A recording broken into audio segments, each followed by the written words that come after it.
as the race gets going, we're actually going to talk a little bit about why we use the party that we do. Looks This like the run race is a just lot did different. start. Yeah, the race has started. So, Okay. um, yeah. So the first thing they're going to do is they're going to run in here and get into this shop and buy the hammer, and then they're going to set their settings to do the memory cursor, and that's going to allow them to glitch items. So in this game, in the PSP version, you can glitch weapons into armor and vice versa. And basically, as if you have a weapon and armor that have the same internal ID, you can transform them into one another by pressing R and X or L and X on the same frame, and that basically allows you to transform the weapon into the armor by switching to the other character at the same time you try and equip it on the first one. So they use that there to turn that hammer into knight's armor. And knight's armor is a really good piece of armor that will protect them almost completely from just about everything. They only need one of those, and so that'll let them be protected from taking any damage here in the early part of the game. And they went ahead and made 5 of them instead of 4. They made 1 extra just to sell to buy all the items we'll need for most of the run. We're going to do 2 more store visits. We're going to buy some gold needles and some ethers later, but most of our items we'll need in the run have already been purchased. Then you're also going to see here in a little while, we're going to do a much more important item glitch where we're going to be getting a rod that's usually kind of saved for kind of a post-game super dungeon that's exclusive to this version of the game. And we'll be doing that here in just a few minutes. Actually, in under a minute, most likely.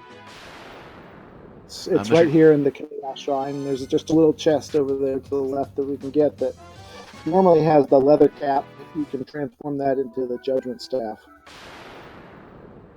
And the nice thing about the Judgment Staff is it's not particularly strong as a physical weapon, but if you use it as an item, it'll cast Flare, which is the most powerful black magic in the game, and that'll pretty much wipe an entire party of enemies, at least for most of the game. It'll just kill all of them, so it's very useful. And interestingly, it's also the reason we're putting on all 4 characters instead of just our mages, in addition to letting any of them cast Flare really easily early game, is that actually is, because it's such a late game item, it actually is more powerful than any sword we would normally be able to get at this point. So right now it kind of serves double purpose. So this first boss fight, we're going to use it as a physical weapon. Yes, yeah, we use it as a physical weapon because that's only about like a 1.5 second animation versus the flare, which is an 8 second animation. So the flare takes a long time. So it's only good really for like big groups of enemies. But like you said, the Judgment Staff is strong enough that they can kill Garland, the first boss, in 3 to 4 hits. As far as using the Judgment Staff as Flare, we're actually, there's only one battle that we definitely will be doing that's kind of planned on for the game, but there's a whole bunch of battles where we'll probably use it. We hope not to need to use it that often, but having it is nice. And then there's one battle coming up here in just a minute where we will definitely be using it. Yeah. And Sigma, you want to talk a bit about why we chose the party that we did? Yeah, absolutely. So there's a very specific reason why we choose the party we do. The warrior, we need the warrior because in order to perform the item glitch, the character who's initiating the glitch actually has to be able to use that item. So there's a warrior has access to a broad range of items that he can use, and for certain things like the steel gloves a little bit later, only the warrior can use it at that point of the game to do some of these glitches. So we need him for that. The thief is our second character, and when he has access to any weapon like you do when you get the glitch, the thief is actually the most powerful character in the game because he can get more hits per attack than anyone, and basically those hits act like a multiplier towards the end of the game. So when you notice them like attacking enemies, it'll say 5 hits, or at this point in the game like 2 hits, and basically that's just like 2 hits is like double the damage. So the more hits you can do, the more damage. So in the end, he's going to be our biggest damage dealer. The Black Mage, we need the Black Mage for a few spells. including teleport, which lets us easily go up a floor in a dungeon, which saves a lot of time, and this haste spell. And in this game, since there's no ATB, the haste spell will actually doubles your number of hits. So if you could normally do 7 hits, if you cast haste on somebody, they can do 14 hits. So really, really useful, especially for chaos, the final boss of the game. And then the white mage we need for healing, because chaos can pack quite a punch, and you have to heal every round in order to beat him at the level that we're going to be at when we beat him. So those are the reasons why we use those characters. We'd like to have more thieves because they deal the most damage, but unfortunately, for those reasons, there's only 4 slots, and we need all 4 characters that we mentioned. And actually, in our other categories of the game, like all bosses, we actually use 2 thieves and no black mage, because a higher level thief Right. is able to learn haste, and a higher level white mage is able to learn exit. So in that version, we would use 2 thieves, but Right. It takes we don't want to level our to, characters real high here. Yeah, it takes too long to level them for a short run, like the any percent run. So these guys, well, it looks like MrJeffyboy just finished the battle with the pirates, and PoorScythe's just starting it. They're going to use that judgment staff to just kill all 9 pirates right away. I mean, it would just take forever if you had to attack them with physical attacks, but you can just, in one cast of flare with that judgment staff, you can just totally destroy them real quick. So by defeating the pirates, then they get access to the ship, which lets us get access to more of the world map at this point. And you'll notice when they travel by ship, it goes a lot faster than walking, and also there's less encounters on the ship. The ship is the ocean is one of the lowest encounter rate tiles in the whole game. So they're going to want to try and spend as much time, but the downside to that is when you do get into a battle, like PoorScythe just got into this battle with 6 Sahagins, and they're really difficult to run from at this point in the game. And actually, that's going to be a common theme that we're going to see with this game, is being able to run from enemies is just about the most important thing, because you can see Jeffyboy right now having a problem with wolves, which are other encounter we don't like. Yeah, wolves also have a bad runaway rate, but Sahagins are worse than wolves. Mm-hmm.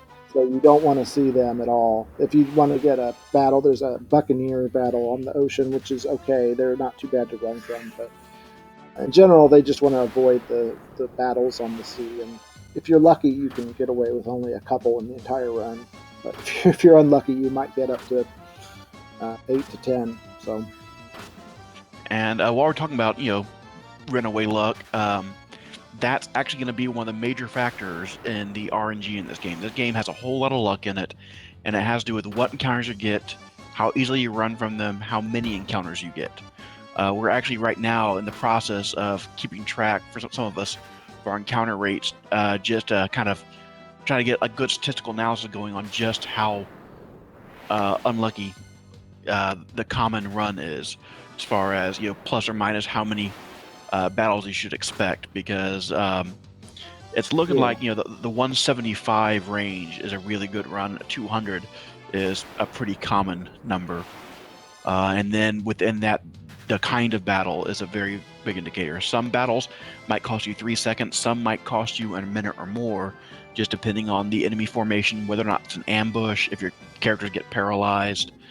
So that it makes for kind of a wide gap in luck in runs, but that's one of the things that makes this actually such a good racing game, because you can have top tier runners running at someone who's fairly new to the game, and it still be a competitive race because of that balancing factor with the battle luck.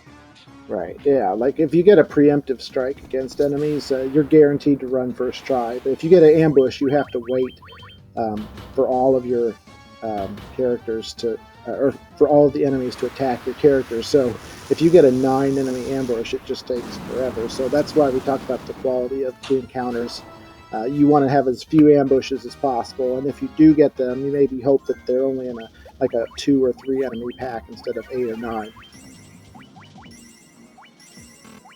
So we saw MrJeffyboy just defeated the Pisco demons, which are guarding the crown here in this treasure chest, and this is kind of the first part of a little fetch quest that we have at the beginning of the game, which basically the goal is to just get out of this area of the world that we're kind of trapped in. We have access to the boat, so like there's this inner sea that we can go across, but we can't get out into the rest of the world. So the crown is the first step in this fetch quest. That we're going to take that crown to Astos, who's the next boss, and so MrJeffyboy is on his way out of the marsh cave here and on his way to Astos to continue the fetch quest. Now, you may have noticed Jeffyboy actually had his thief die in that Pisco Demon battle. The reason is, while our armor makes us virtually invulnerable to most attacks, critical attacks completely ignore armor, so our overpowered armor doesn't work whenever enemies get criticals, and Pisco Demons have a very high critical rate. In fact, I want to say last year in this tournament, I believe it was you, Sigma, who actually had all 4 party members killed right there just with really bad damage rolls.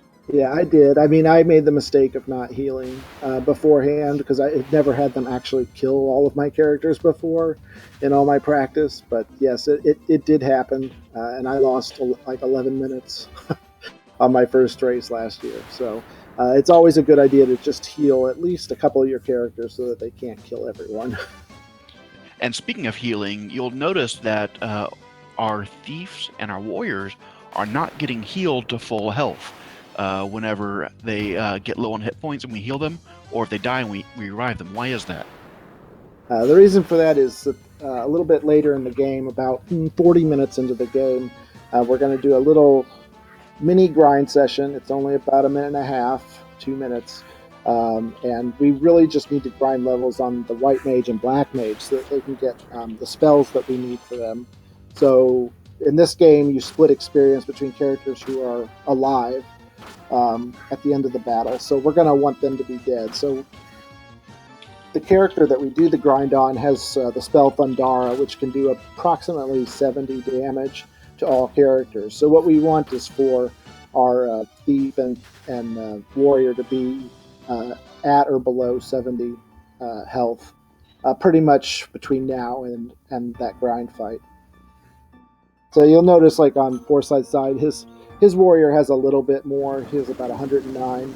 That's fine. By the time he gets to the evil eye, he'll be under 70, just because a character who's the first in the party will take 50% of the hits.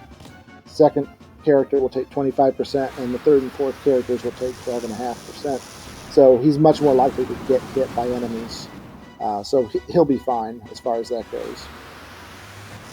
So now they're at Astos. Astos is kind of a unique strategy. We use physical attacks from the thief and the warrior, and we use the flare attack from the mages because their intelligence is higher. They can do more damage, and we don't need 4 flares, but we do need a little bit more than 2. So that's why we have the other 2 characters do the physical attacks, and that just sort of minimizes the amount of time we spend in that animation. It looks like both parties got pretty good luck regarding death. Astos has a very high chance of casting death as his first spell. You do not want him to cast on either mage because of that grind fight later on in the run. Not only is it just good to have them getting the experience, but whenever you're actually in the grind fight, it's easier to tell who's leveling up when and count levels you're getting if both party members have been alive the whole game, because you know they're leveling up at the same time. Yeah, that's the nice thing about this game. Everybody has the exact same, regardless of your class, has the exact same number of experience points to level. So if you keep them all alive, they'll all level in lockstep with each other. So after defeating Astos, we get the Crystal Eye item, and we're going to take that Crystal Eye to a witch named Matoya. So that's sort of where they're headed right now. And again, continuing the fetch quest, then Matoya has a potion called the Jolt Tonic, which can be used to revive the true Elven Prince, who has fallen into a coma. So that's sort of what we're doing now is getting that jolt tonic so that we can give it to the prince. Now, some of you may be watching and seeing the boat movements faster. Why are they getting off the boat so far from where they could otherwise with the dock? The reason is the kind of dock tiles, if you walk along them, you have a 0% encounter rate. So some runners choose to sacrifice that tiny bit of movement speed gained by staying on the boat in order to make a 0% encounter rate. Because on the boat, while your encounter rate is low, it is not 0 and you can get very bad encounters. So some runners choose to kind of just hop onto the dock as quickly as they can and then walk along those free tiles. It's very frustrating when you get an encounter on the last tile that you could have. So, you definitely want to avoid the encounters if you can, because even, like I said, that half a second maybe that you lose from the movement speed, you'll lose maybe 6 to 20 seconds if you got an encounter. So it's sort of a trade-off of whether you want to risk it or not. So especially in a race, I think most people will not risk it. They'll take the safer strat.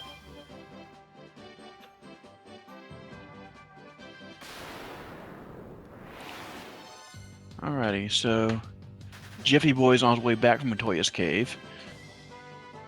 Yeah, it looks like PoorScythe is made up a bit. I think they were, according to chat, they were about a minute and a half apart at the crown. But I think now they're 32 probably seconds. Yeah, I think they're they're back down to about 30 seconds. So that's excellent. You always want to see a close race, and it just sort of shows the nature of this game. One person can be ahead, and then just one bad encounter, one encounter where you get an ambush, and then you can't run, and you can just lose a bunch of time just right.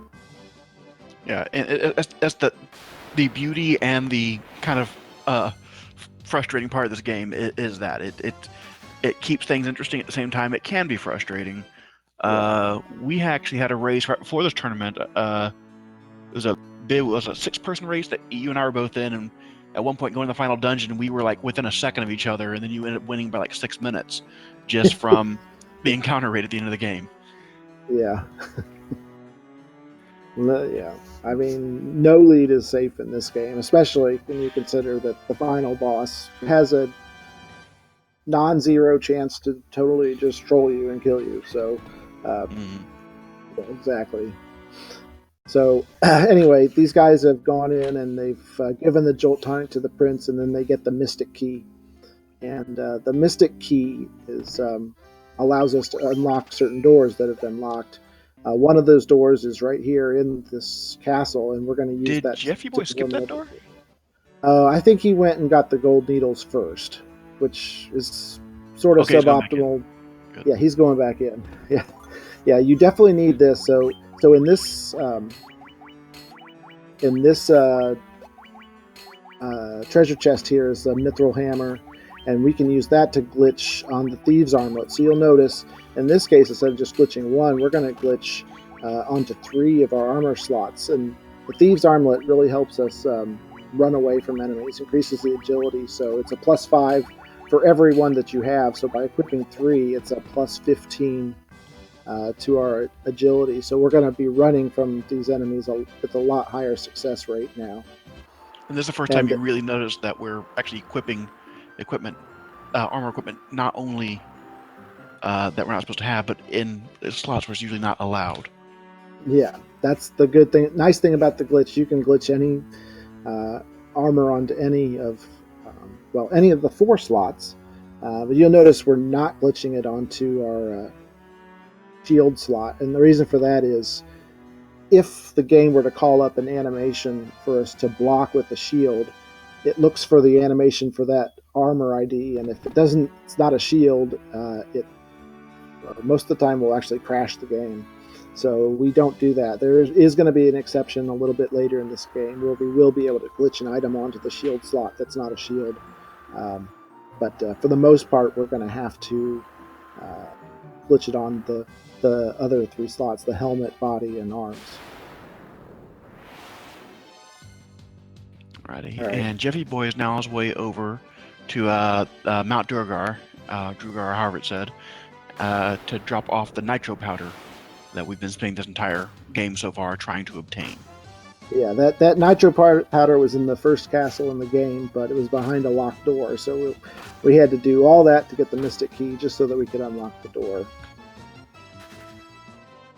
And by using that nitro powder, we're going to go into this cave here and give it to one of the dwarves, and he's going to blow up the canal there. So there's like a one-tile piece of land that we're going to blow up and basically turn into ocean, and then we can sail our boat through there, and basically that'll give us access to the entire rest of the world map. We're briefly going to see a little FMV sequence, very, very brief. We're going to try to X out of it quickly, but if you look very closely, it'll look slightly different between JeffyBoy and PoorScythe, because PoorScythe actually runs this game on a PSP, and there's some slight graphical glitches that are more apparent in the emulated version on the FMV than on the PSP version. Yep. And they are really neck and neck now. Yeah, PoorScythe's had a little better encounter luck recently. About 5 seconds difference here.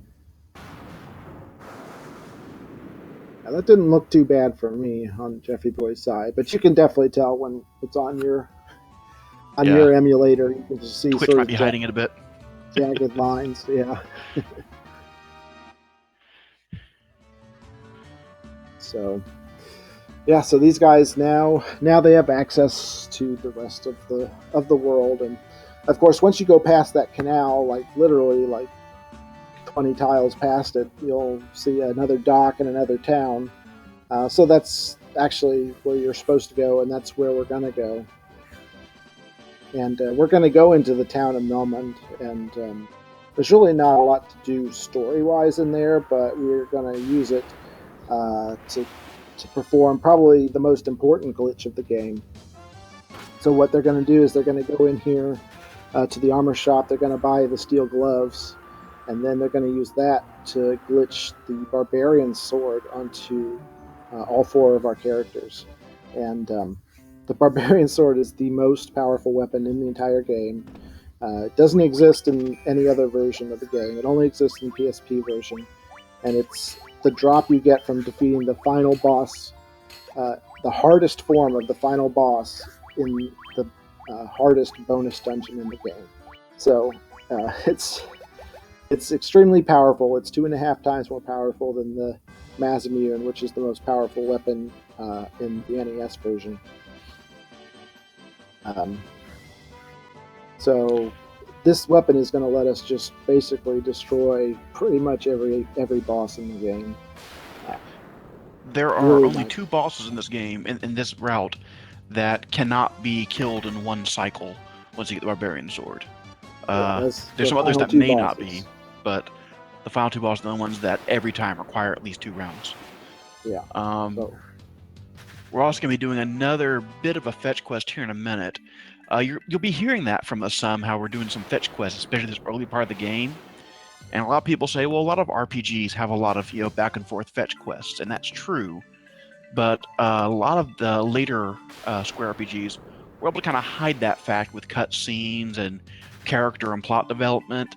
And this game kind of shows it's the age of its original game a little bit, in that there isn't a lot of character development or story visible in the game.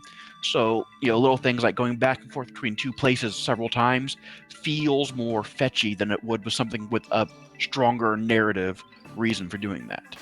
So the mechanics are less well hidden behind narrative. So now they're in the Earth Cave, which is actually, that's where the first elemental fiend, which that's sort of the goal of the game, is to defeat the 4 elemental fiends and get the crystals. But we can't actually get to him right now because there's a metal plate about halfway through this dungeon that we can't lift up. Sort of real close to that plate is this boss that JeffyBoy is about to come up on, called the Vampire. So he's almost there.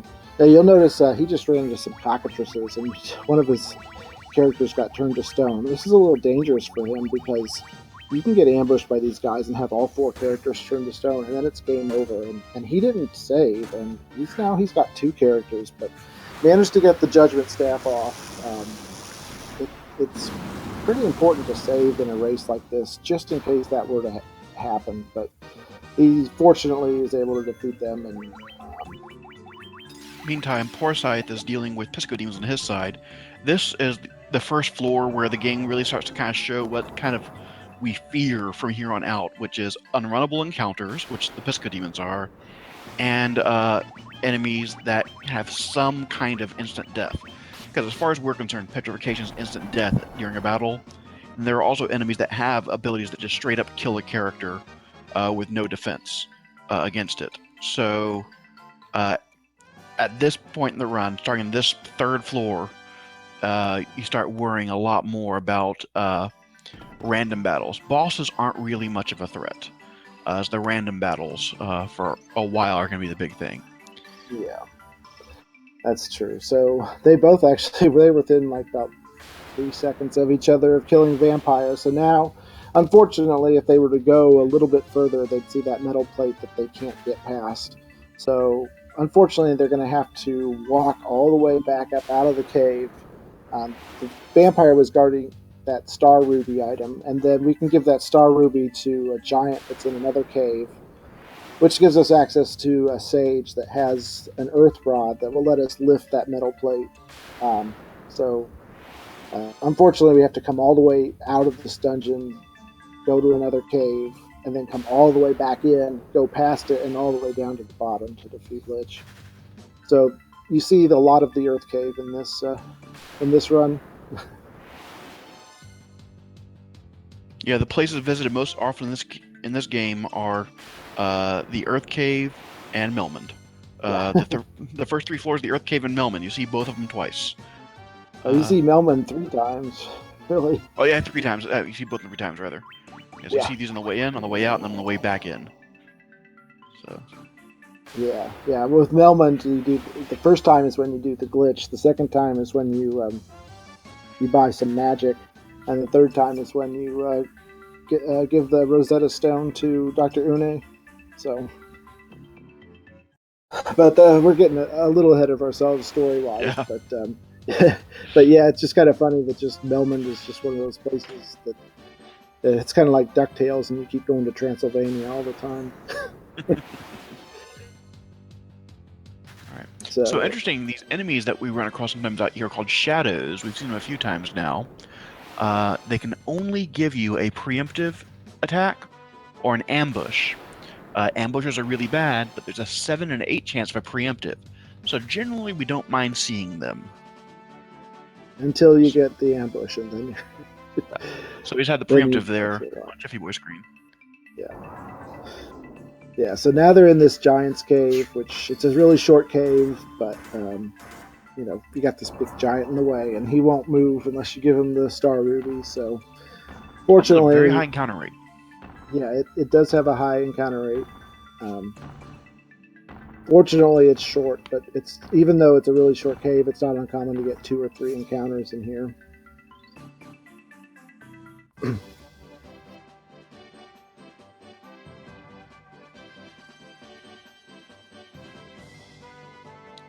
So, anyway, so then it's a short walk here to this other cave, which is called the Sage's Cave, which is sort of a safe cave. There's no enemies in here, and there's just this one old dude just hanging out with an earth rod.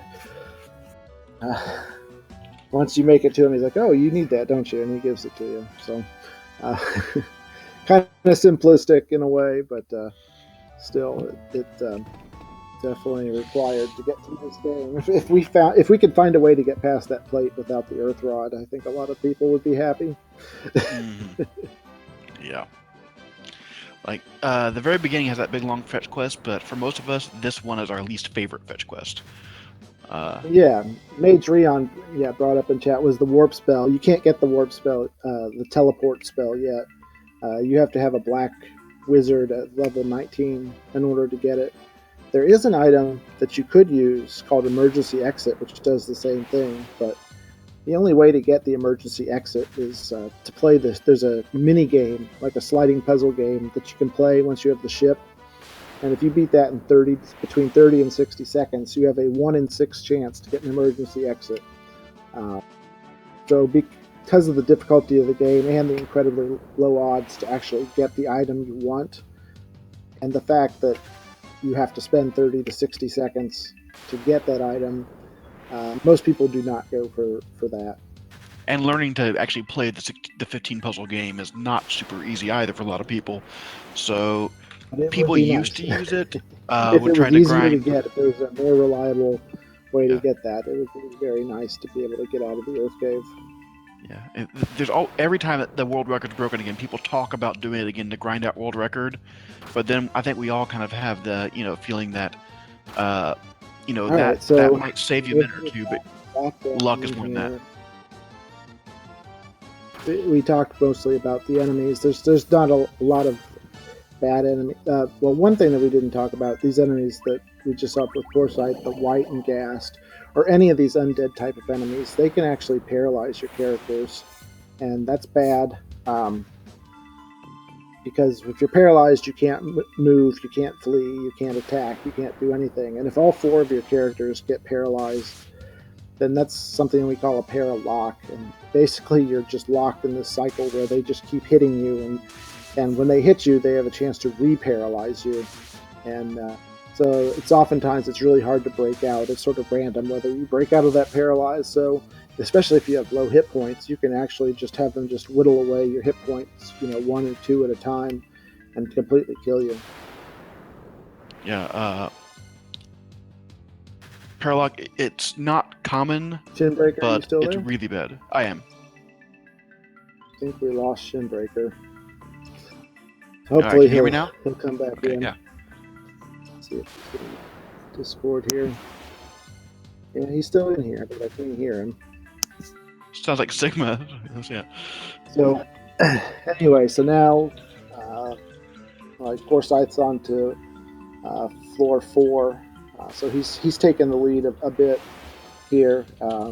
It's more of the same essentially on this floor. You can still get demons and cockatrices.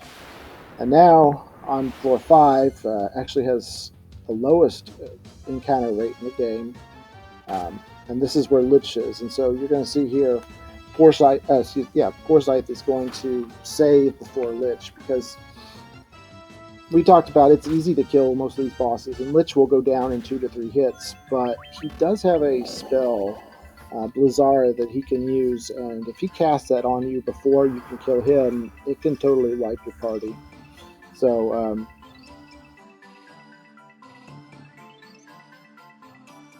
Shinbreaker, I'm sorry, I can't hear you at all. That's fine. Can you hear me now? Let me, Apparently not. probably talking right over you. As you can see, their Lich was taken down in 1 cycle on PoorScythe's side. We always have to watch out from casting Blizzara. That's why we need to save ahead of time. We have had races in this tournament where someone got wiped by Lich. All right, I think everything's good now. I can hear you. Okay, excellent. Yeah, I was wondering, you so only cut me off sorry. once. I was kind of surprised. Like, I'm really sorry. I couldn't hear you at all, and I assumed you had dropped. But no, I hit something on my headset. So you actually had me worried because someone walked in the room a minute ago, so I had muted my microphone for a little while. So. All right. Well, that'll teach me to fiddle with this little thing on my headset. So I don't know where I was here, but it looks like PoorScythe made it through without dying to Lich.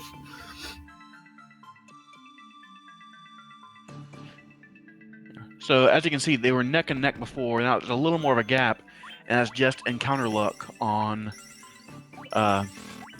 both their sides, really. PoorScythe had a pretty good encounter luck, and Jeffyboy had pretty bad encounter luck. But the great equalizer dungeons are still to come. Those are mostly the Ice Cavern and the final dungeon. That's why we say no lead is safe. Yeah. Mm-hmm. So yeah, the Ice Cavern is definitely, well, we'll have a lot to say when they get there, which is actually pretty soon. Yeah, and not much of it very polite about the Ice Cavern. Yeah. So. Hey, every once in a blue moon, you get like a really awesome Ice Cavern, and it feels really good. Yeah. But it's pretty rare. There's a lot of bad enemy groups there. and for a lot of different reasons. So Yeah. anyway, See, oh, go you ahead. never want a gold one on a PB because it makes every run after that awful. Yeah. All right. So PoorScythe now is after defeating Lich, he's taken his boat over here, and now he's headed over to the town of Crescent Lake. And in the game, you know, if you're playing casually, there's a bunch of elders here who have a lot of advice and tell you what to do and things you need to accomplish in the game. But for us, there's just a couple things we want to do. We're going to duck in here and get some ethers real quick. This is the first place that sells ethers. We want to, you know, buy those to be able to replenish our magic later. And then we're going to get the mithril axe at this weapon shop, and we're going to use it to glitch on the black garb onto 2 of our characters. And the black garb is very similar to the Thieves' Armlet, except it's even better. So those characters that we glitched it on are going to be able to run even more from characters. And the reason why we don't glitch it on everyone is because the warrior is the only one who can use the mithril axe, and so we just glitch it on the characters adjacent to him. We could do a formation change and glitch it onto a 3rd character, but we generally think it's not worth it to the time it takes to do the formation change and do the glitch. So we have half of our characters who can run really well now. And then he went over to the elder, and one of them has the canoe, which is the item that we need to travel on the sort of shimmering blue water that are like lakes and rivers. So we absolutely need that to get to the ice cave and to. And you can also use it to get to Mount Gold, the volcano, which is kind of where they want you to go right now. But we're going to go to the ice cave because the ice cave has an item that'll let us get the airship, and the airship lets us have really good movement. Basically, you can move really fast and no enemies. So we're going to hit that first. Okay, and the ice cave itself, it has a couple different unrunnable encounters, but even worse, it has 3 or 4 different encounter types that can party wipe you. It's got encounter types that can paralyze you. There's just a lot of potential bad in the ice cavern. And usually nothing terrible happens, but it happens often enough that it's kind of the, you know, no run has really started until you've gotten out of the cavern of ice. It can decide at any time just to wipe your party. So Yeah, I for think races especially, we need to safety save.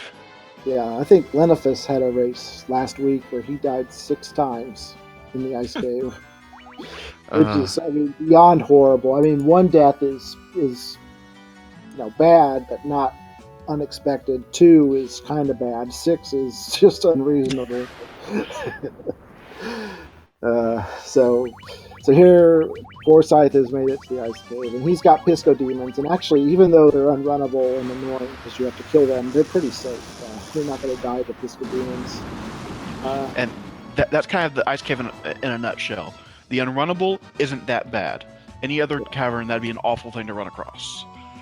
Yeah. But so here, there's groups of undead characters, undead enemies, which are really difficult to run from and can paralyze you, like these specters that we see on PoorScythe's side.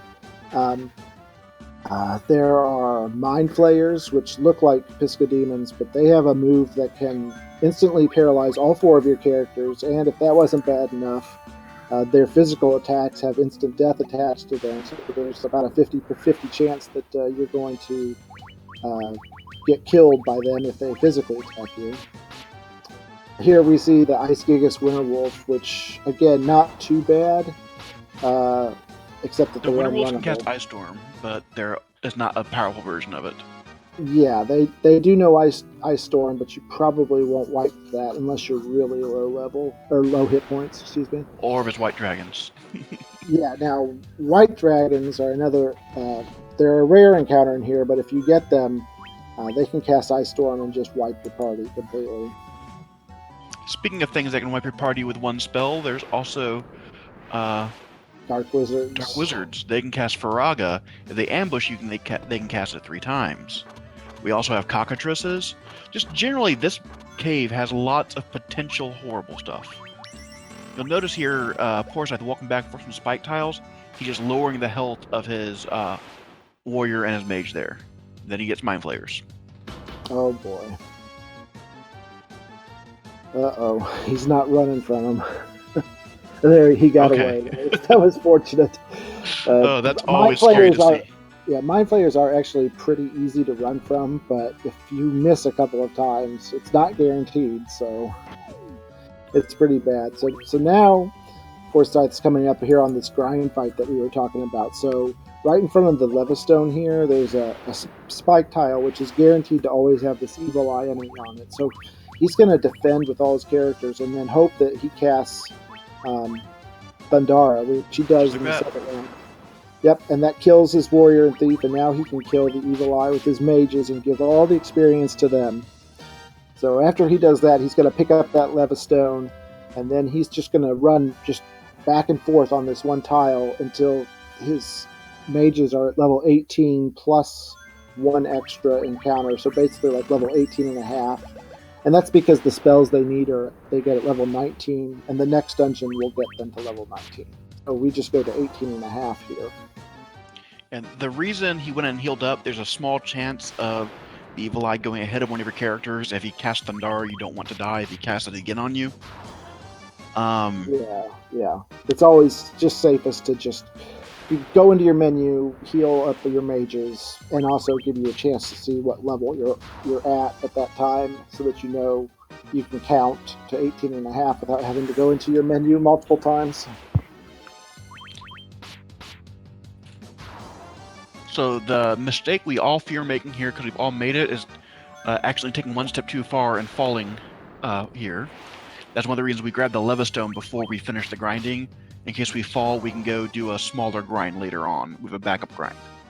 Yeah. If you notice, like on that, whenever he's on the map screen, some of those tiles kind of look like they're half broken. And yeah, if you step on one of those, you just fall down. And it's not it's a pretty big time loss to have to run around and come back up here again. And it wastes at least a minute or so. So you don't want to do that.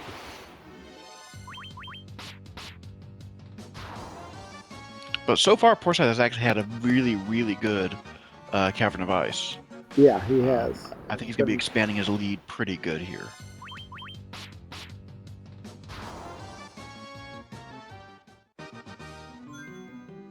So it looks like he's done. So he's going to heal up his warrior and thief and all his characters, and then he's just going to come back down here and just get out of here, basically. So we haven't actually talked much about spike tiles, even though we've been experiencing several of them. We're actually on one right now on PoorScythe's screen. Spike tiles are just encounters that have guaranteed tiles that have guaranteed encounters on them. Some of them are specific encounters, like that evil eye. Some of them are just general encounters. But there's a whole bunch of them in this game. But that is the most important one, the evil eye.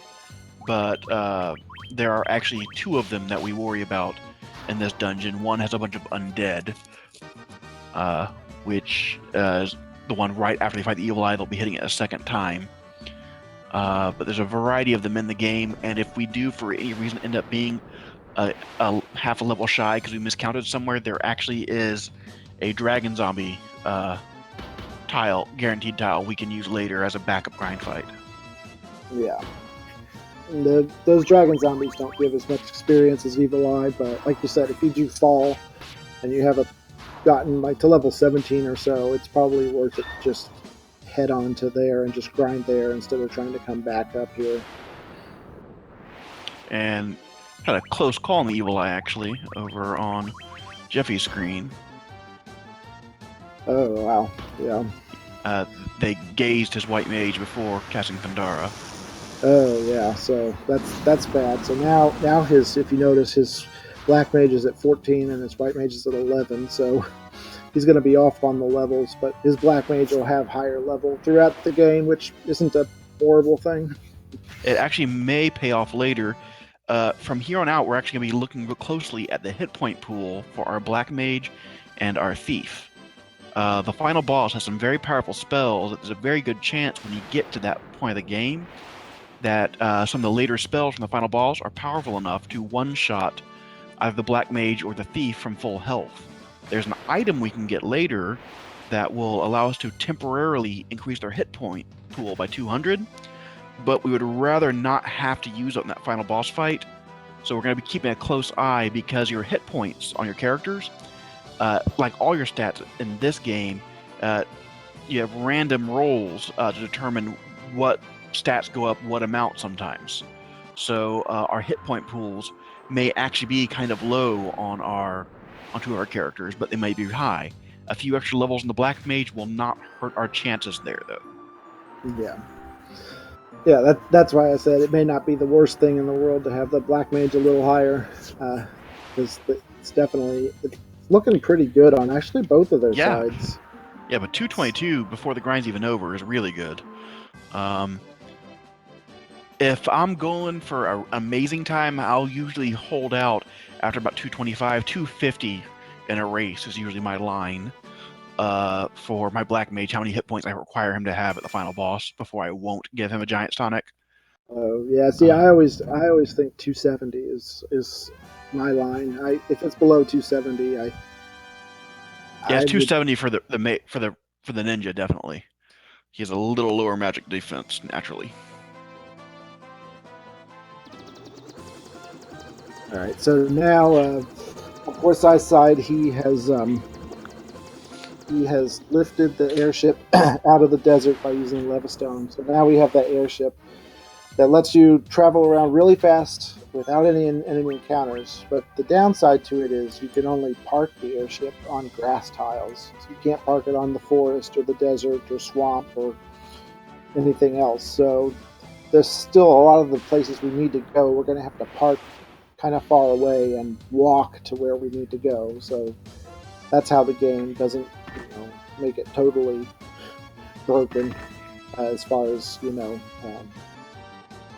encountering enemies. Encountered by forcing you to do parking far away and walking. So PoorScythe's headed now to the Citadel of Trials, which is the next dungeon, and there's an item at the end of the Citadel that proves our strength, and we'll use that to turn that in and upgrade our classes for our characters, and we need to do that in this run because of the spells that we need to get, as well as it also increases sort of the stats on our characters as well to make us a little stronger. But the main reason is just for the magic.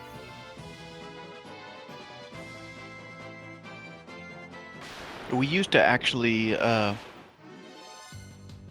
grind the White Mage to a much higher level till we discovered that by doing the Citadel Trials, learning Hilara, and getting some items here in the Citadel Trials that allow us to boost her magic, we can only have to level her up to level 19 now instead of 33 to survive the final boss. That's a big difference. Yeah. So it makes it worth doing this optional side quest. Yeah, absolutely. So the first part of the Citadel is this teleporter maze, which looks difficult, but if you just remember, it's always the teleporter that's either at the bottom or the right. That's always the correct teleporter. So it's real easy to get through that maze. And then once he's through this maze, then you go up to the top floor, and that's just basically just an area that just has a high encounter rate, and there's a lot of enemies. These nightmares that we're fighting on PoorScythe's screen, you technically can run from them, but there's a very low odds of escaping, so we typically just fight them. Later on in the game, we get our final running items. We actually will be able to run them from them more reliably, but still not always. But at this point in the game, if we come across them, we kill them. Yeah. And that's a spike tile that we will fight them twice. So we'll fight them twice, and actually you can get a preemptive on that spike tile and avoid them easily, but it's maybe not even worth it to do that because, like we mentioned, we need to get to level 19, and those enemies are kind of factored into the experience we're going to get. So you can attempt to skip them but then realize that you just might have to fight those dragon zombies twice instead. Um, so the reason why we are step on that spike tile twice is because we went up to grab that treasure chest, which has the healing staff, and we want to use that healing staff. We're going to use that later in the game to glitch some armor onto our white mage. That'll Interestingly enough, increase. we're getting rid of the healing staff so that we can heal better. Yeah.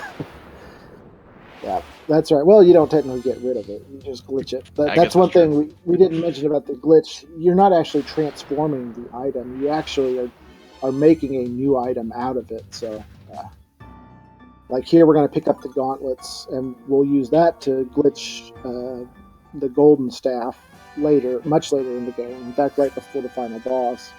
But you can actually, use the gauntlets, and even after you've done the golden staff. So. And the gauntlets also are similar to the judgment staff. They can be used as an item in battle without destroying them. And it will cast, I believe it's Thundara? Yeah, Thundara. And unfortunately, in the any percent route, it has limited usage as far as enemies that you could use the gauntlets on and guarantee a kill at our current levels, because it's not nearly as strong as Flare.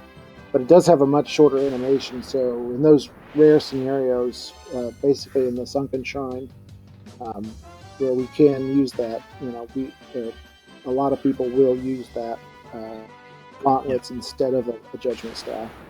I typically don't because I'm not sure it's worth the extra menuing time, but it is definitely a little faster animation. Yeah. That's very much a kind of runner preference that's done at this point in the game. Do you use them? I do occasionally. I used them today when I was doing a little practice run earlier this afternoon. But like I said, it's really limited. It's basically in the Sunken Shrine after you do the Lordly Robes menu that you can guarantee a kill with the gauntlets. So it's really only like a floor and a half that you could possibly have much of a use for them. So on PoorScythe's side, he has walked back to his airship from there, and now he's gone in here into the Dragon Caves, and he's going to meet up with Bahamut, which people who are fans of Final Fantasy will definitely recognize. He is a main character in most Final Fantasy games, and in this case, we're not going to fight him, but he's going to infer the class change on us. So warrior will become a knight, thief becomes ninja, and our white and black mages become white and black wizards. Like we talked about, you get stat increases and access to more magic, essentially. It will also allow our ninja to equip a few more weapons, which are useful for the item glitches. Yeah, that's true. He'll be able to well. equip axes, for instance, which we'll be taking an item called a light axe later for a glitch. Yeah. So now we've got the class change. Now, Forsyth's going to go and just do some shopping right now. He's going to go here in the Melmond and get. He's going to get Hilara here for his white mage, and then he's going to get teleport for the black mage. And after that, he's going to make a trip back to Elfheim and get the haste spell. And that's all the magic that we need in the entire game.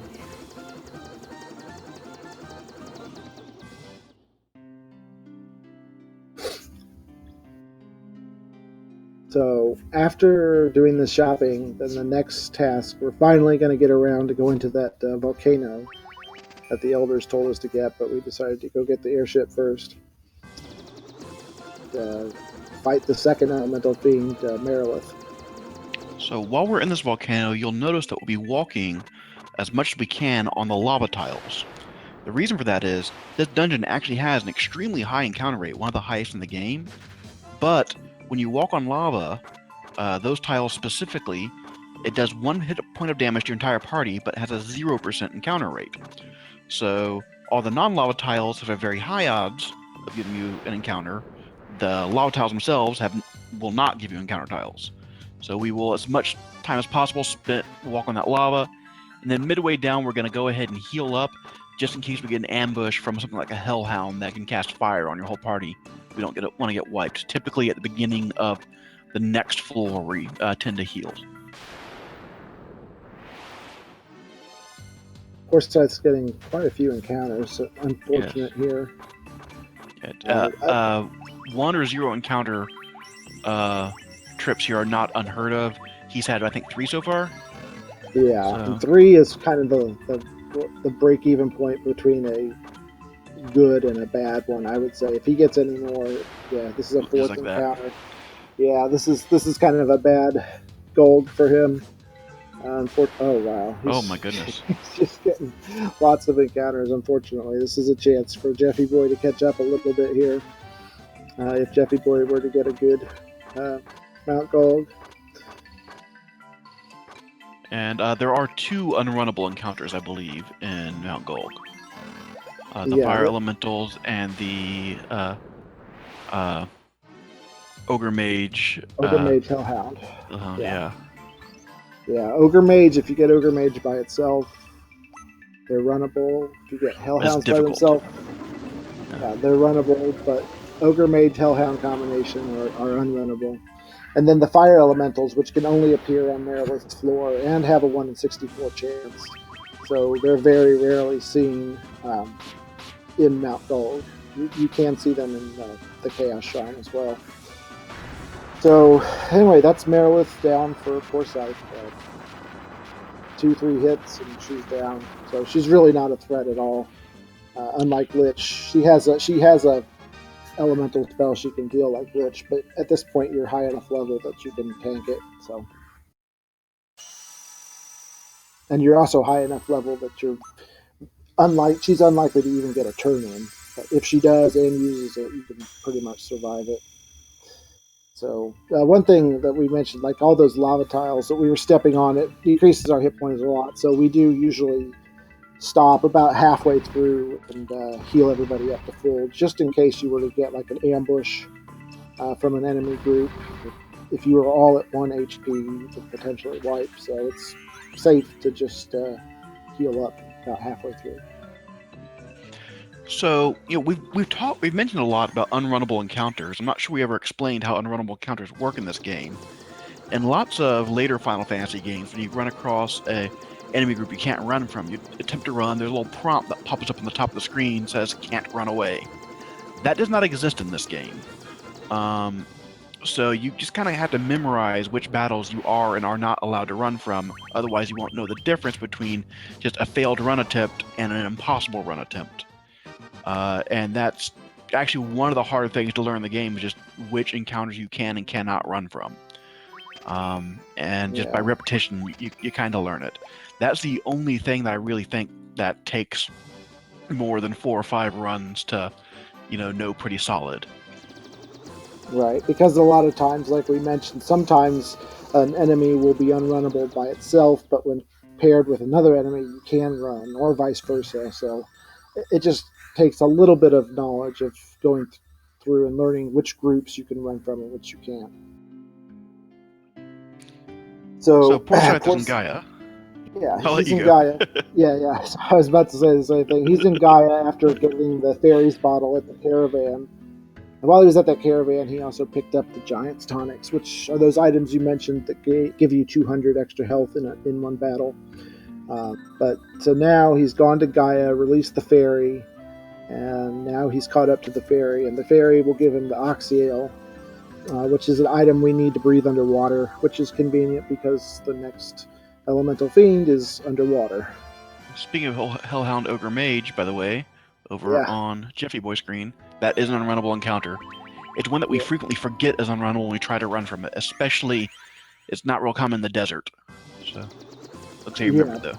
But you can get it there in that desert right around the caravan. So it's good to know that if you see ogre mages or hellhounds, just run from do not run from them. Just kill them in that area. So after getting the Oxyale, he's now going to head for Onrak, and that's actually Onrak is where the Sunken Shrine is located inside this town. The Sunken Shrine has a lot of unrunnable encounters, but there's not really a lot of dangerous encounters. You do have the Water Naga, which can cast elemental spells, Thundara, I believe. Yeah, So you need to, if you don't have some hit points, she can be threatening. But for the most part, it's a fairly safe dungeon, but you can have a lot of bad luck with Sahagan encounters and ghosts and water elementals. Yeah. So there's like those three types of encounters that Shinbreaker just mentioned are unrunnable, and you really don't want to see them because they just waste a lot of time. Because usually you have to end up using a judgment staff on them, which takes a lot of time. So you just want to see something like the sharks, or there's like sea trolls and sea scorpions, and those are runnable. And those are the encounters you want to see here. So the Sunken Shrine is sort of divided up into two parts. The first part is when you go up to the top floor, the Rosetta Stone item, which is a key item that we'll need in order to access the next dungeon, is on that top floor. And so we're going to head there first and get it. And then we're going to descend to the bottom of the Sunken Shrine where Kraken, the elemental fiend, lives. So we're having the Sahagan Prince Chief battle right here. Yeah, so the other annoying thing, this is the point of the game where you start running the battles that the ninja and the warrior don't have the ability to one-shot the enemies with the judgment staff. The enemies just get more powerful, you need more magic power. So your faster characters actually have to defend while your slower characters have to be queued up to use the judgment staff, simply because they can kill the enemies in one shot. Yeah. And when we get to the Chaos Shrine, there's even enemies which the Black Mage can't kill in one shot. So we'll have to use the White Mage for that, for the Ice Gigas Winter Wolf battles in the Chaos Shrine. This kind of shows off the utility of teleport here. Instead of going to the map screen, we're actually just backing up 2 floors, whereas the exit spell would take us all the way back outside the village. So here we need to back up a little bit and go the other direction from the forking path we went by earlier. Yeah, and you actually have to have a much higher level to get the exit spell also, so we couldn't even get it now if we wanted to. That's true. Yeah, but it is bad because it's actually, even though it only goes 1 floor, it's much faster to use teleport because it doesn't take you all the way out of the town. So, so PoorScythe making his way down here into the bottom floors of the Sunken Shrine. And in this next floor, we're going to come up on the last major big menu of the game. There's a couple of other smaller ones that we're going to have, but this is the menu where we're going to get a chest with the light axe in it, and we're going to turn that light axe into survival vests, which just sort of build on the theme of the thieves' armlet and the black garb. It's gear that is really going to help us run from encounters. That's sort of the main theme with armor in this game, is what can get me. We don't worry too much about whether it can defend us from taking damage. We worry about whether or not we can run from enemies, because that's the major source of time loss in this game. And did you mention the lordly robes? I did not mention that. So we're going to glitch the survival vests onto 3 of our 4 characters on all 3 slots, but on the White Mage, at this time we're going to take that healing staff that we got in the Citadel and turn that into lordly robes on 2 of the 3 slots for our White Mage, and that's really going to increase her intelligence, which will allow her to do more damage from spells like the flare from the Judgment Staff. It'll also increase her ability to heal, and by using those lordly robes, we're able to defeat chaos by using only the 2nd level healing spell, instead of having to level her all the way up to level 33 to get that 3rd level spell. So really useful. And the reason why we don't glitch onto all 3 slots for the white wizard is if you were to put it on her body slot, um, the lordly robes have a regen effect, which basically after every round of battle she'll gain a small amount of hit points. But that animation takes a couple of seconds, so any battle that would last more than 1 round, we would waste a few seconds. So we really don't need the intelligence that much. So we just put the survival vest on that body's armor slot. The lordly robes will also allow the white mage to have the extra power with judgment staff for the final dungeon to kill enemy groups that the black mage wouldn't be able to. Yeah. And here we got Kraken over on PoorScythe's side. Kraken is the least dangerous of the 4 fiend battles. You see, he went down in 2 hits there. And Merilith similarly goes down in 2 hits, but she has a small chance of casting Faraga, whereas I don't think there's anything really dangerous Kraken I've ever seen him do. Kraken can use like a Thunderbolt type of spell. It's not too terribly damaging. He also likes to use Ink, which just inflicts darkness on your characters, but doesn't really do anything. So that's fine if he were to cast Ink, although it wastes a few seconds, but usually you'll end up killing him before he gets a chance to do anything. So you may notice that over on Jeffyboy's screen, he is leaving his Thief poisoned. That's just because he's doing another menu in a minute, I believe, so he's going to wait to heal him until that point. Yeah, just avoiding having to go into the menu twice. If you know what you're doing, you can heal a poison in like 2 seconds, but if you're going to be in the menu anyway, might as well do it then. So PoorScythe has finished the Sunken Shrine and is now going to go take his canoe up this river into the Waterfall Cave, which is pretty close here to Onrak. And the Waterfall Cave has an item called the Warp Cube in it, which is an item that we're going to need to get to the 4th and final Elemental Fiend. So he's going to head into this Waterfall Cave, and unfortunately the Waterfall Cave has a really high encounter rate. It's pretty annoying. You take two or three steps and you get into a battle. Actually, he's getting pretty good encounter luck here right now. And it's just lots of enemies. None of them are too dangerous, except for there is a green dragon, 1 in 64 chance that you could get in here. If they ambush you and do poison gas, yeah, that actually can wipe you. It's pretty rare, but it has happened to me. So you also have Pyralisks that have the chance of doing instant death attacks. Yeah. But overall, this cave is pretty safe. The bad thing is just the number of encounters that you get, and especially if you start getting a bunch of ambushes, it can just be really bad. And then you'll see those nightmares that we talked about, like we see here, and he's going to run from it. With 3 survival vests, you have probably like a 50-50 chance to run from them, versus when you didn't have it, it was probably like you had like a 5 or 10% chance to run. So.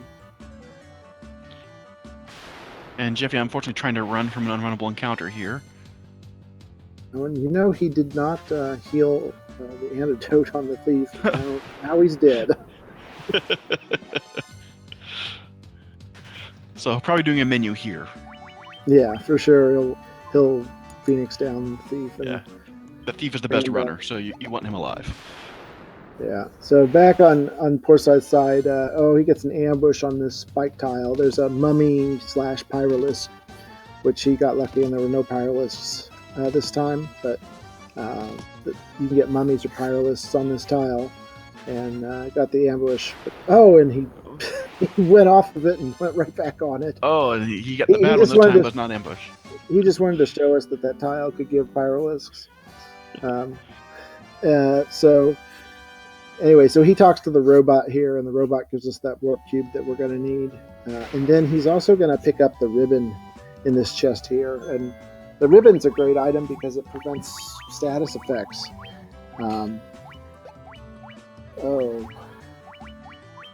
So PoorScythe with a little error there. What you're supposed to do is you're supposed to take that ribbon and turn it into a Gigantax. And then you unequip the Gigantax, and then you turn the Gigantax back into a ribbon. So that just sort of shows how those IDs, like they're the same. You turn it into one thing, and then you turn it back into the other. But he basically turned that one ribbon into 4 ribbons and a Gigantax. So now all of our characters have a ribbon, and we put it on the shield slot, which I talked about earlier. And the ribbon, fortunately for us, does have a corresponding animation that won't crash the game if it gets called up if you do block an attack. So it's safe to put the ribbon on the shield slot, and that's really great because it lets us have the 3 survival vests and a ribbon. If that wasn't the case, we would probably have to sacrifice one of the survival vests for the ribbon, but we don't have to do that, so it's really, really fortunate. Yeah, and the ribbon is actually less about the status immunity, which is great, but it's more about the fact that it gives us magic defense, which until this point in the game we haven't had, and the final boss uses lots of really big, heavy magic attacks. Yeah, it halves all elemental attacks, so when he uses Blizzaga or something, it's going to do half as much damage as if he didn't have it. So we've got PoorScythe talking to Dr. Una here. So this is where he took the Rosetta Stone. This will allow him to get to the next village. That will allow him to get the item that will allow him to get into the next dungeon. Fiesel is saying something about overworld music. It sounds like maybe one of the characters has gotten the music glitch, which is a thing. It frequently happens at this point in the game. It usually happens in about Waterfall Cave or Sunken Shrine. And just sometimes the music will just stop playing. And sometimes it just stops playing in the middle of a battle, and then it comes back as soon as you're back on the overworld. And sometimes it just never comes back. And it looks like it did come back. And for everyone confused why we didn't notice, we are actually watching a different version of the stream that has no sound. So if the music glitch happens, we won't know it. Yeah. So, yeah. But if you get the permanent glitch, it actually can save a little time because the jingle that plays when you get a key item doesn't play, and you can immediately, move on to the next thing. Not only does it not play, it doesn't even take the time that it would have played. So the permanent music glitch can save you a few seconds. Like when picking up the warp cube or the chime. Yeah, I've gotten the permanent glitch a few times, and it's a neat thing to happen. But the game feels very different without music. It's really odd. Yeah. So you'll notice now PoorScythe is making his way to this town, and there's lots of Minotaur zombies on the way there, which are unrunnable, so you really don't want to see them. But this is the town of Lufenia, and if you go here without getting that Rosetta Stone... NPC troll. None of these characters, they're just talking gibberish. But if you have the Rosetta Stone, then they're talking English, and you can get the chime. And yeah, like Shinbreaker was saying, unfortunately there's lots of narrow bridges in this town, which the NPCs just love to walk on and block your way, wasting your time. But I guess that wasn't too bad. So now we have the chime, which lets us see the Mirage Tower, which is where we need to go to get to the final elemental field. And we have the warp cube, which will let us get out of the Mirage Tower and up to the Flying Fortress. So if you're playing this casually, you probably would get one of the two, or probably, and if you got to through the Mirage Tower without getting the warp cube, you'd be like, what now? But fortunately, we know that we need both those items, so we'll have it on the way here. So they're kind of passing by each other right now. Jeffyboy is headed towards Lufenia. I think these desert Beretta enemies, you almost always run into them not in the desert, and in the desert you usually run into the regular non-desert variety of Berettas. Not always, but... It's kind of funny, but yeah, the zone for the monsters for this desert sort of extends outside of it a little bit. So it's kind of weird. So PoorScythe is now in the Mirage Tower. The Mirage Tower has a really high encounter rate as well, which is pretty annoying. He's Yeah, getting a it's really, really good one. I mean, he's had like what, one I've never encounter? seen that. That's Yeah. I've had a that, couple where I got like 3 encounters on this floor, which is crazy. you usually have like 3 per turn. Yeah, yeah. I would say it was totally normal to get 10 to 15 encounters on this floor. Um, so it's going really well for PoorScythe here. He's got to be excited about that. There's only 2 unrunnable encounters here that are random. Both are very rare. The single vampire or the blue dragon. There's a guaranteed blue dragon we will be fighting as well. Yeah. And both those are simply because the single vampire is flagged as unrunnable because it was a mini boss earlier, and same thing with this blue dragon is a mini boss. So yeah, this is the mini boss right here. It always appears on that spike tile right inside here, and now he's stepping on this teleporter. Since he has the warp cube, he can make it up to the flying fortress. And the flying fortress has 1 unrunnable in the Death Eye, or the Evil Eye rather. Evil Eye, yeah. And then it has a chance of a special visitor on the final floor we're hoping to see. It's very rare though. Yeah.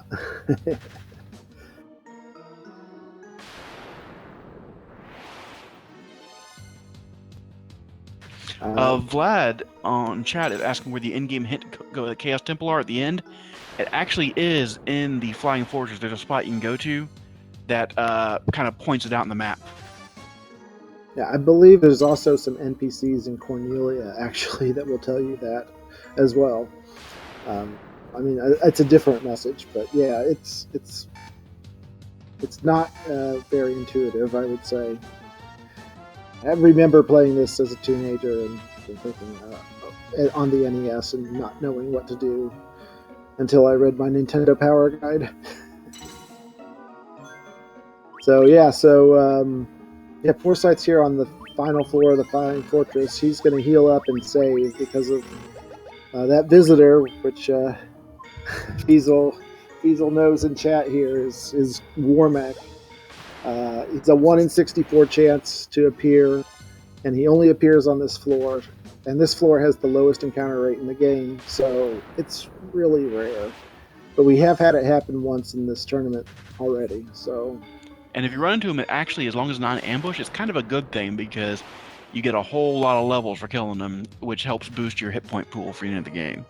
Yeah, he has the most experience and gold in the game of any enemy, and yeah. So, like you said, as long as he doesn't ambush you, if he ambushes you, he can use flare and just kill you.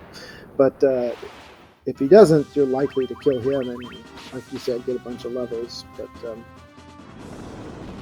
yeah, so now on to Tiamat, the final elemental fiend. He uses that thunderbolt, which is a little dangerous here, but he should be able to get him in 1 round. And he does. That is the final elemental fiend down for PoorScythe. He does have the chance of casting Thunderbolt. I think he actually did there while I was looking away. Yeah, he did use Thunderbolt. So that's a little scary sometimes, but in case you get some low damage rolls and have to go to a second round, that he could use it again. But I have, you'll hear me say this a lot, I have died to that. I've pretty much died every way you can die in this game. Yeah. But actually, I want to say I was actually watching your stream once. You were like on a solid PB pace and died there. Yeah. I think we've all lost a PB to that Thunderbolt at some point or another, at least early on in our Final Fantasy careers. Yeah. Yes. Most deaths you'll learn about by having it done to you. Yep. But it does teach you something. Well, I will never do that again. I will always take this safely, especially in a race. All right. Well, no Warmex today. It's Still possible that JeffyBoy could get one on the way out to the teleporter. I was like to point out, JeffyBoy made up a lot of time there, which is interesting because PoorScythe had a really pretty solid Mirage Tower. Yeah, but Jeffyboy also had a solid flying fortress. Yeah. So So casually, you walk in here and you see this guy, this place you went at the beginning of the game. You see this guy walk off in a cloak, open up this little hidden door. You think, okay, that's where I must need to go to beat the game. That is not true. That actually leads to a bonus dungeon that is super difficult, especially for the level we're at this point in the game. So to actually go to the end of the game, you just walk straight forward and talk to the crystal.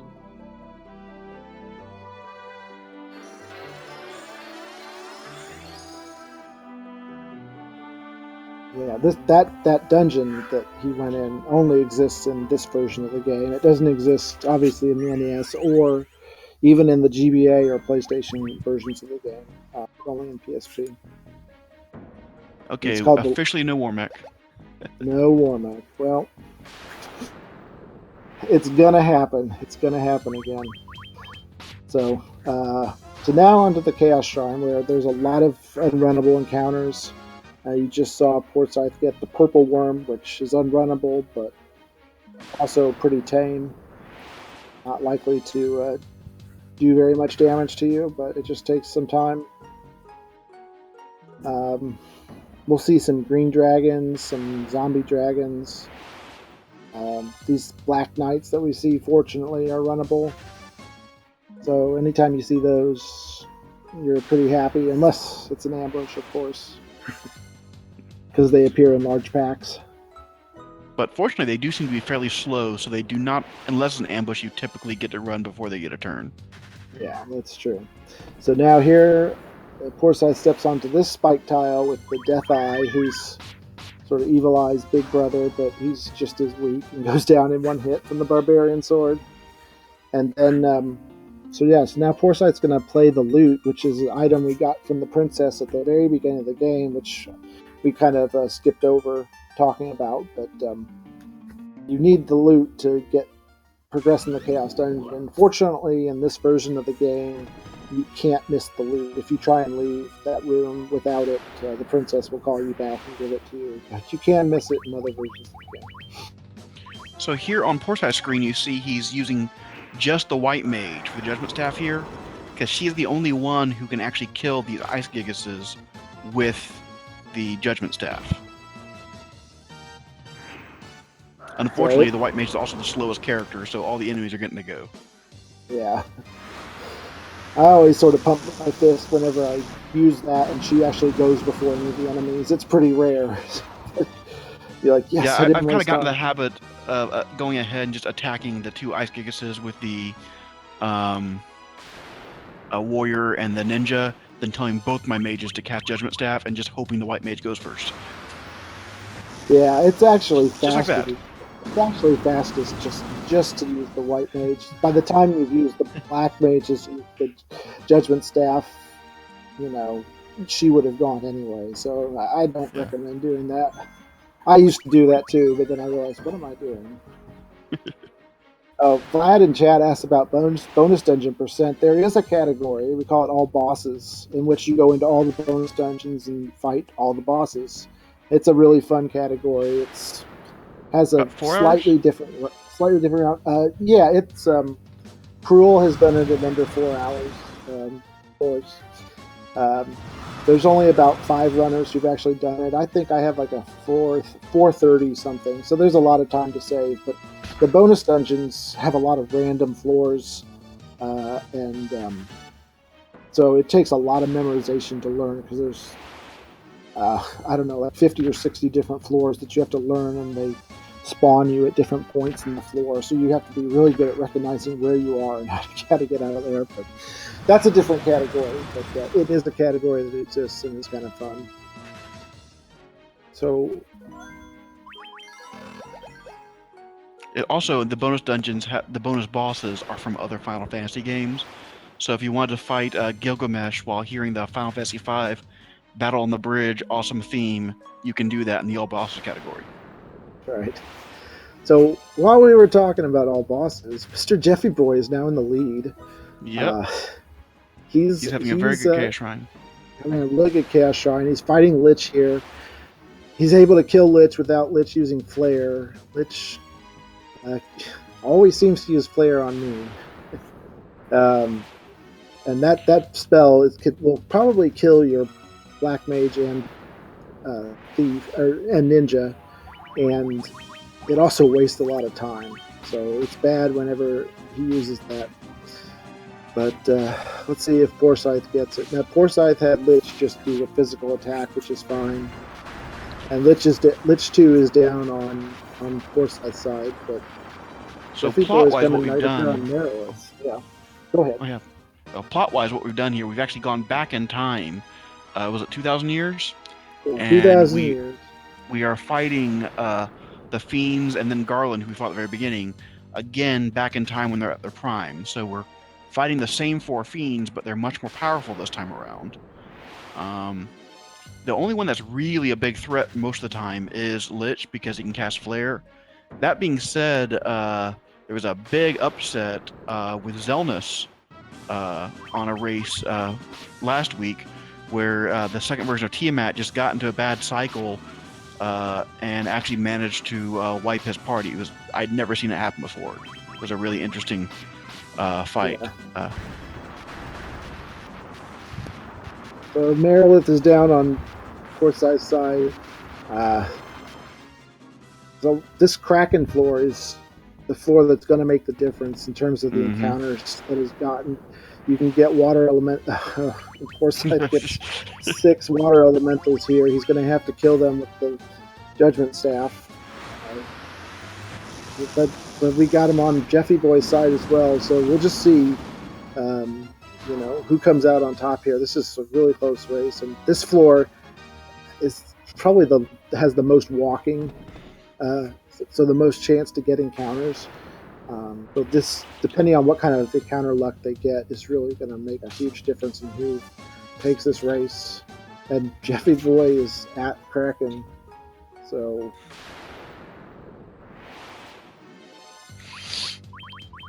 Yeah, this is coming down to the wire, but Jeffyboy is kind of a commanding lead at this point. He's on Kraken, and it's really not very far to get to Tiamat and then to Chaos. Not a lot of random encounters left, so it's probably just going to come down to if someone gets a better Chaos pattern than the other. That'll probably make the difference. And PoorScythe is getting a heck of a troll with this Kraken floor. Yeah, this is like 3 water elementals, and is he running from them? Yeah, I think that's just a mistake. Yeah.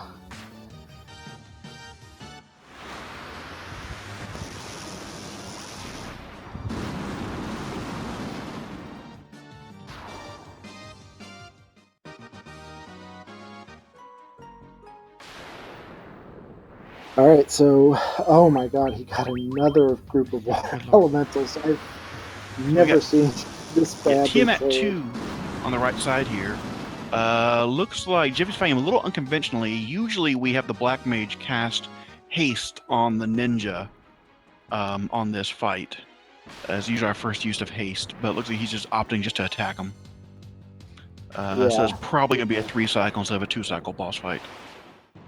Yeah, it is possible to 2-cycle him without using haste, but because you get an extra attack in with the Black Mage on the first turn because he's not using haste, but it's typically the ninja can do so much more that you want to use that haste.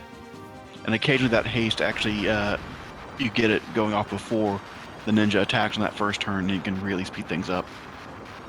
So Kraken down on PoorScythe's side, and now Jeffyboy is right before Chaos, so he's going to heal up all his characters, including using the ethers to heal magic. And now he's going to glitch the golden staff onto the White Wizard, and he's going to take off the survival vest and just put clothes on. And that's going to make it so that the White Mage will always go last against Chaos.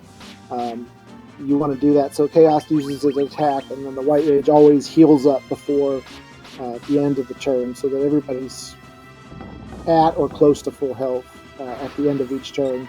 And that can really, if you were to allow Chaos to get 2 attacks off in a row, likely that he would wipe your party. Yeah, it'd be very, very bad. So So by doing that, we're gonna, hopefully guarantee that the White Wizard always goes last.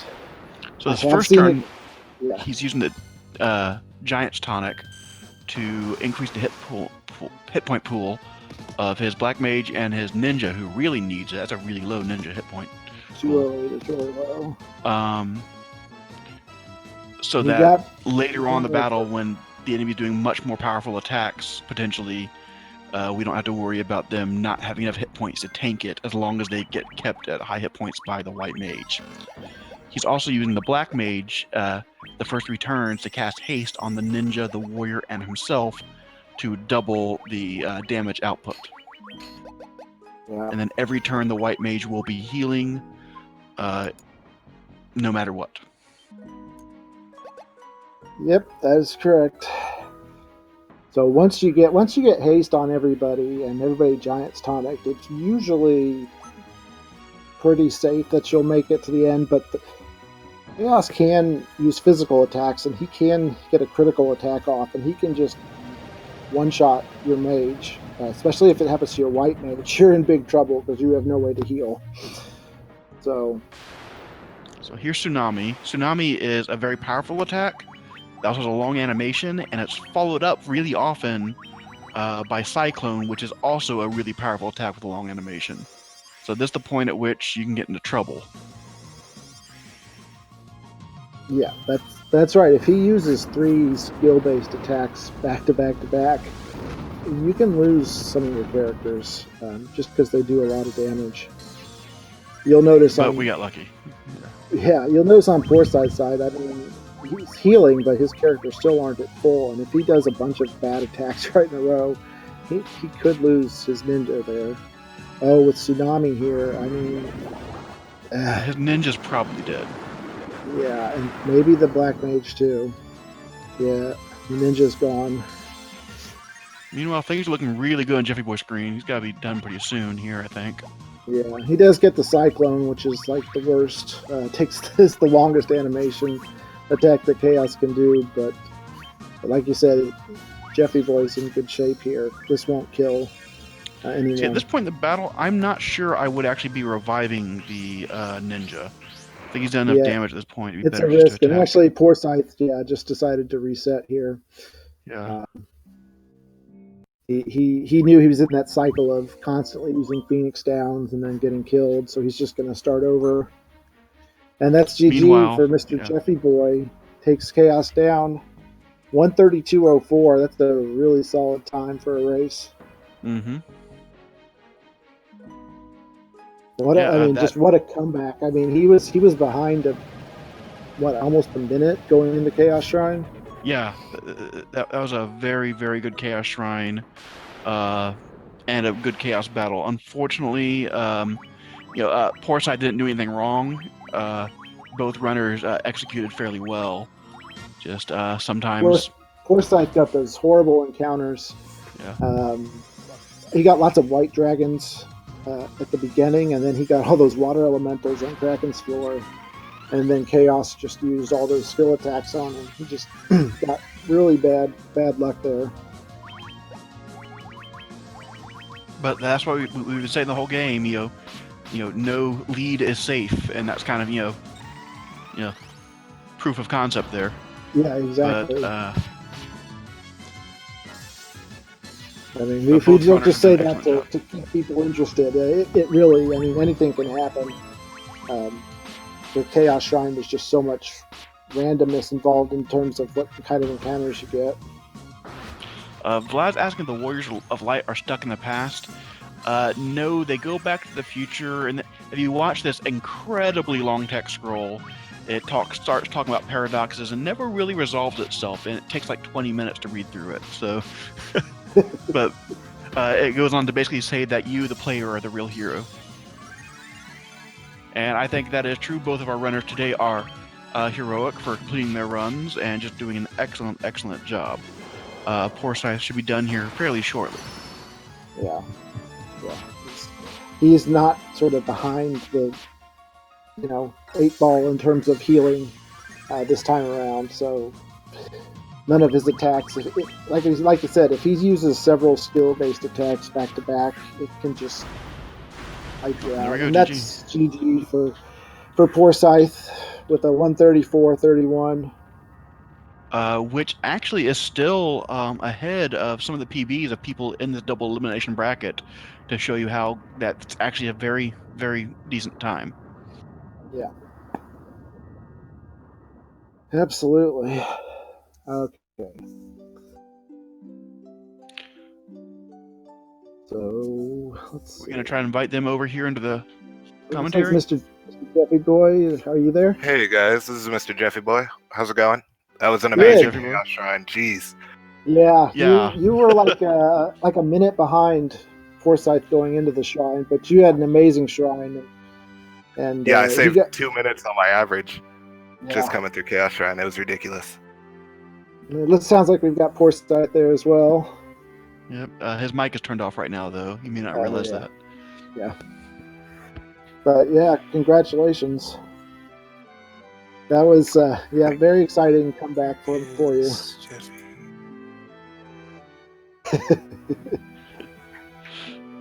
What's And up, for good race, man? Are you there, Yeah, Chevy? yeah, we're all here, Forsyth. Good Yeah, game. good game, man. I lost Yeah. that entirely on that shrine. I could not make up any time on that, and I lost way too much compared to what you got. Yeah, I Yeah. saved 2 minutes on my average there just getting the Merilith. I was at 2.5 minutes above my average, so it was quite the chaos shrine. I was sweating it going in. Yeah, and you actually had a pretty good chaos battle too. And Forsyth, unfortunately, has some bad luck on the battle as well as in the shrine. But you both executed the game really, really well. I think it just came down to encounter luck pretty much at the end there. But real good job for both of y'all. Thank you. Yeah, the three attempting to run away from unrunnable encounters was a little frustrating, but made it through. I think I did that twice too, but I was doing that at the end of it because I realized that you started to get ahead of me, so I was getting distracted. Yeah, sometimes That's it's happened best before. not to know, but then again, sometimes it is good to know where you stand. Yeah, Forsyth, I saw you there in Kraken's floor. Did you have like 5 straight water elemental encounters or something? It was just really bad. I mean, after Earth Cave, I had on that return trip to the Earth Cave, I had an encounterless B2, B4, and B5, which is how I got ahead. Yeah. Mm-hmm. And then I held that pretty much the whole time, and I kept taking a bunch of really mini safety saves that I just like to have when I'm ahead, Mm-hmm. which I don't think mattered in the end. I know they added some time to it, but it's Yeah. better. I just figured it was better for that, and then I just absolutely lost that because I just saw his ridiculous Chaos Shrine. Yeah, and his was really good, and like I was saying, on that Kraken floor, I mean, you just had so many water elemental encounters. It was kind of unbelievable for me. There was that. There was the White Dragons on that first floor. Everything just added up, and there was nothing I could do. Yeah. But I will say, any race where you have both runners fighting chaos at the same time is a pretty dang close race, and so that stayed exciting the whole way. Yeah. Yeah, I could have probably tried to fight through that initial RNG, but I didn't feel like it was worth it. His magic cycle wasn't cooperating with what I needed. Yeah, it's bad when you get in that cycle where you're constantly trying to Phoenix down, and then they get killed again, and then you start to run out of MP for healing. So I think resetting it probably was the wisest choice there, even though it wastes time. You may have just kept going on longer and still not been able to get him. So yeah, and then you run out of magic and you're pretty much done if that happens. So I think you made the right call there, and y'all made just for an amazing race. This double elimination bracket is gonna be a lot of fun to watch because everyone deserves to be here and everyone's a good runner, and I think it's going to be a fun couple of weeks watching this play out.